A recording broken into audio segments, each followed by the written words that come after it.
came a few years ago with a real heart of not really wanting to be involved or helping that much.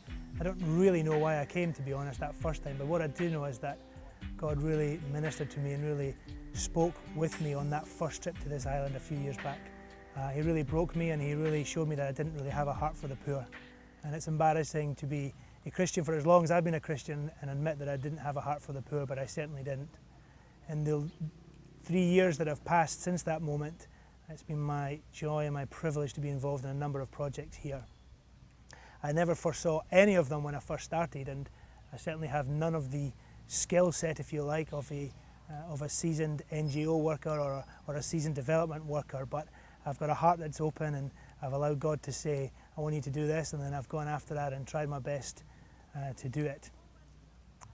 One of the local pastors on the grounds here says, you know, most people come and they see something and they try it for a year and they realise Haiti's such a hard place to achieve anything. Every single thing you want to achieve doesn't turn out the way you set it to, or everything that you set your mind to a specific way that it's going to happen, it doesn't happen that way. And people tend to give up after a year or two. And I'm a fairly persistent, perseverant character, and I just was determined to see through those tasks that I believe God gave us to take on as Lemonade. The first one was getting water system to a school in Toulouse, 18 kilometres up the coast. There was no clean water in that community whatsoever. This area, in fact, Lagonave in general, is one of the most deprived areas in terms of water. They say, you know, one of the most deprived areas of the world, but anyway, incredibly deprived, particularly on Lagonave. And when we came here, people were going half an hour to caves to get water in buckets and bringing it back, you know, with all the security risks, women getting attacked by men en route. So Justin, who came with me in 2007, set about remedying that. He sponsors some kids here, and he wanted to provide good water for them and for the community. So they sunk a well here where I'm standing. When they got water out of the ground, as is the case on many parts of the island here, it was salty water because the plates go all the way from the sea underground, and just when you hit water you get salty water. So the only solution to that for here was reverse osmosis, and this is the reverse osmosis and distribution plant. So basically takes salty water, purifies it, and then delivers perfectly clean, excellent quality drinking water. And as you can see, it's all powered from the roof on solar panels, so it's totally self-sufficient. This thing runs and runs so long as the sun shines, and it seems to do a lot of that around here. So fantastic self-sufficient project. 2,000 people in the community and now receiving wonderfully pure water. They come here, they bring their buckets, you can see the ladies lining up, they get their water and they take it home, come here daily. And a real blessing to the community in many respects. It's not asking a lot, is it, to give people clean water, so that's what's happening here. Through the journey of the last 3 years, God's really put on my heart, as a pharmacist but also as a Christian, a real desire to see healthcare delivered to these precious people on this island, really good quality healthcare. And to hear the pastor of the Wesleyan Church share with us the difficulties they had in operating from the previous hospital facility, I felt God say that we should take on that responsibility and help these guys build a first-class medical facility, to build a training centre, and really allow a development of healthcare for Lagonave to move leaps and bounds on from where it currently is. This is the Wesleyan compound in Saint-Galais on Lagonave, Haiti, and this is the compound here where we're going to build the new hospital and also the new accommodation and training centre. So that's 1 bedroom for 6, 2, 3, 4, 5, 6, so that will sleep 36. And then the next 2 sections are actually twin rooms, so that married couples who come or whatever, they can have some more privacy. So there's 1, 2, 3, 4 of those, and then a large training room down the bottom so that we can start to do training, medical training for people who are coming. I'm standing pretty much at the outer edge, at the lower end of where the hospital will be constructed. The overall concept for the hospital is to have 2 operating theatres and a delivery room and a new baby room. It's also going to have a 10-bed casualty unit. First one on the island. At the moment, when people come to the hospital, regardless of how sick they are, they just kind of go into that general part of the ward and people come and treat them there. But we're going to introduce, actually have like a ER or casualty room within the hospital, which will have 10 beds. Then we'll have 2 wings coming down this side, coming down here, each with about 20 to 30 beds in each wing, with Ward 1 and Ward 2. And also there's enough expansion to create Ward 3 also, which we hope eventually will become a children's specific ward, so that we actually have effectively have a children's hospital on the island.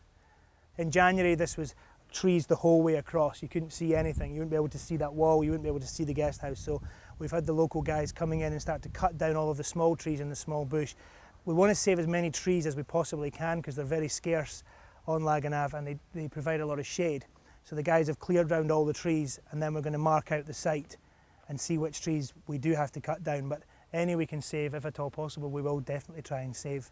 The new hospital is essential because the old construction, the concrete roof has been damaged. It was withering away before the earthquake, and then since the quake it's received even more structural cracks. So they've put a temporary steel roof on top of it so that it doesn't leak anymore, but there is a fear that if there is another quake that the roof could come down. There's some lateral cracking on the walls as well. Yeah, so there's some scary cracks over there. Yes, definitely.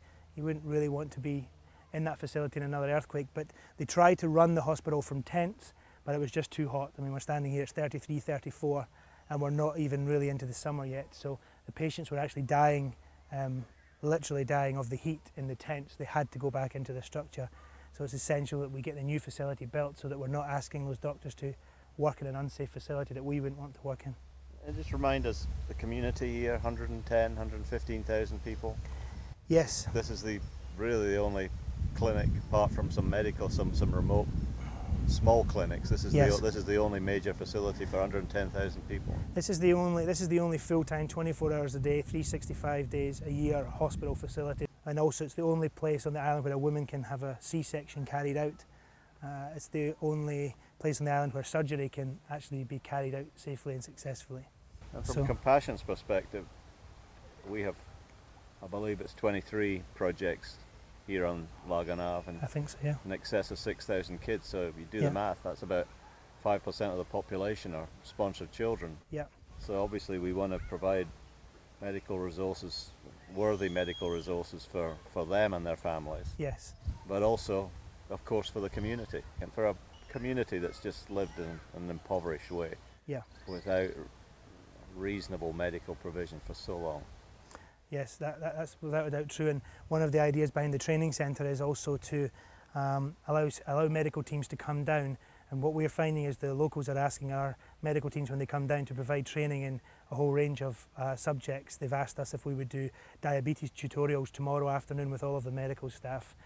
The compassion health workers asked if we would do asthma training with them, and also some training on dental hygiene, which we've been doing. And so once the training centre's open, we'll be able to bring people into a decent training facility, and the medical teams who do come down to work in the hospital, but also to go out to the compassion schools like we've been doing this week, and we'll be able to do some training, which is so important to empower the Haitians to be able to improve the healthcare that they deliver. And a bit of context here, I mean, as impoverished as Haiti is, Lagonave, the island off the main island, is even more impoverished, and that's why people, the dregs the so-called dregs were sent here, weren't they?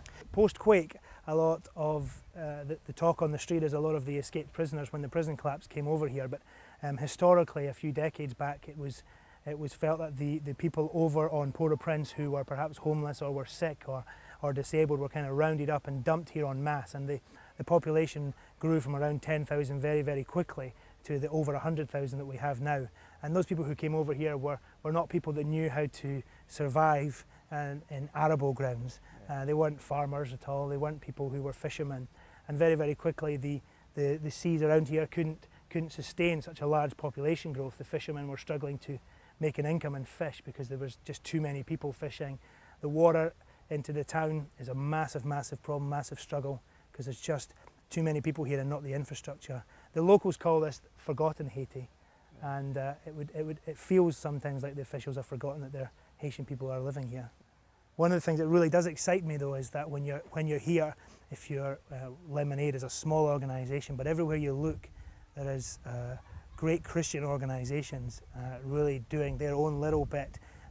Many of them speaking together. It's fantastic to drive through a community like Toulagen, and if there wasn't a compassion school there, you think, what would this town be like? Gros-Mang is the same. If there wasn't a compassion school there or compassion project there, then there's just nothing for the kids. There's just nothing for the people, and it's really heartening as a Christian, as tough as it is to see why you think to yourself, why do people live like this? But also to see, well, maybe we are all called to do something about it, and there's many people are doing something about it, and so the small things that we do make a massive impact here.